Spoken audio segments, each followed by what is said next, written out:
Welcome to the latest Motley Fool scoreboard. I'm on in Chocolate. We've got longtime fools Dan Kaplinger and Travis Hoyam giving a 1 to 10 rating to the company that sounds like the main character in your kid's favorite cartoon.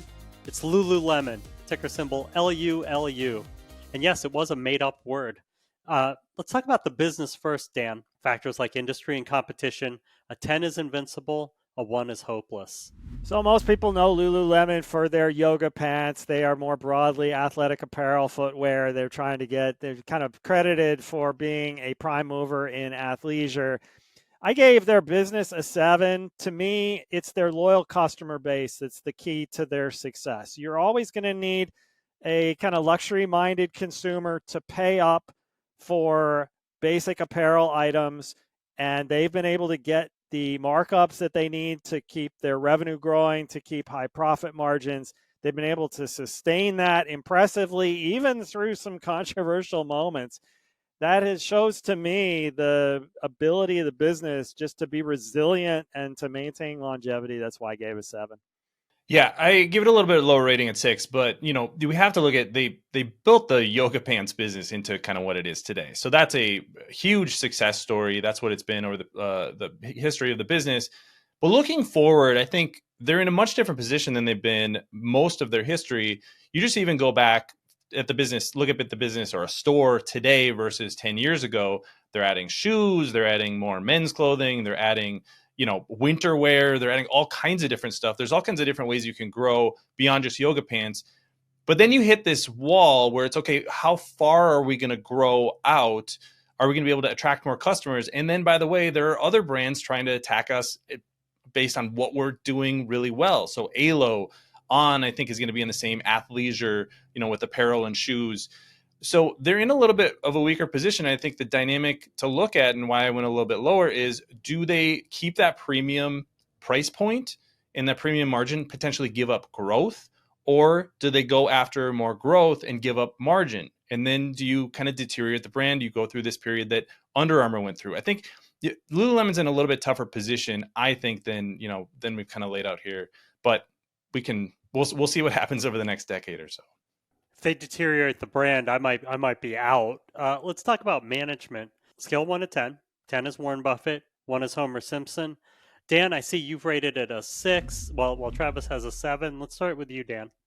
Yeah, I gave Calvin McDonald a 6. He did a good job of getting Lululemon through the pandemic, which was kind of a potential extinction event for retailers around the world.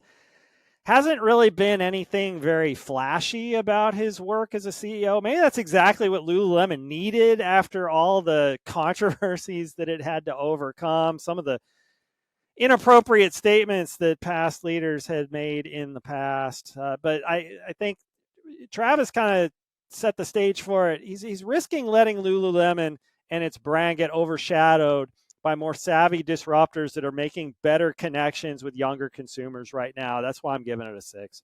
Yeah, and just to put some numbers behind that, their most recent quarterly revenue growth was just 7.3%. They have typically been on a growth rate of more like 10 to 20%, sometimes over 20%. So I gave it a higher number, but I think the answer might be a little bit more to be determined, because how do you handle a little bit more challenging environment? We're probably in a harder place for Lululemon in 2024 than we were in 2018 when McDonald took over. So higher so far, but I really want to see how the next couple of years go out, because the stock drop that we saw recently was because the numbers didn't look very good. And then you have some similar companies like Nike also reporting weak numbers. Is there a trend here that there's a little bit of a turnover in these popular brands? We will see. For financials, a 10 is a fortress, a 1 is yikes. We'll start with Travis. Travis gave a 6 while Dan gave an 8. Why the lower scores, Travis? The growth is slowing. I think that was what is really alarming to me. Are we getting into the point where they suddenly have some terrible quarter like Nike did?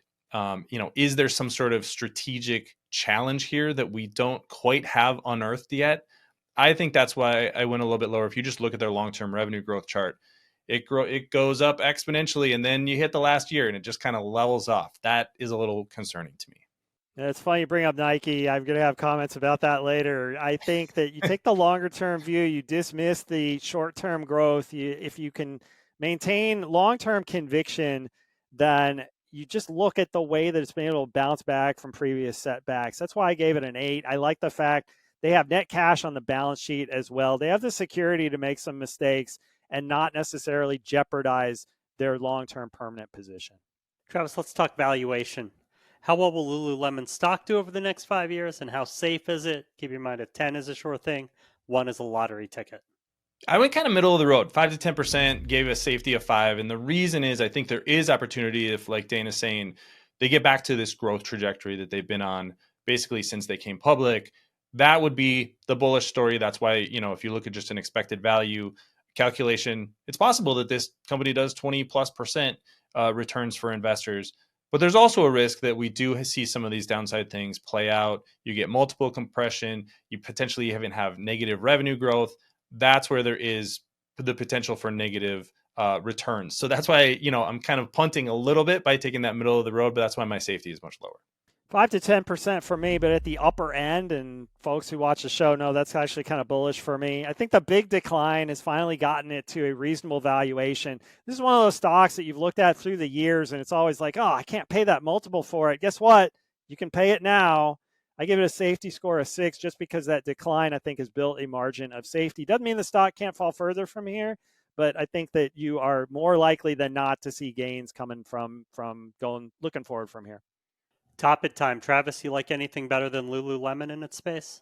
I want to be the disruptor, not the disrupted. On Holding is on fire, 30% revenue growth. They're moving into all kinds of new products like apparel. That's the things that Lululemon got tailwinds from over the last decade.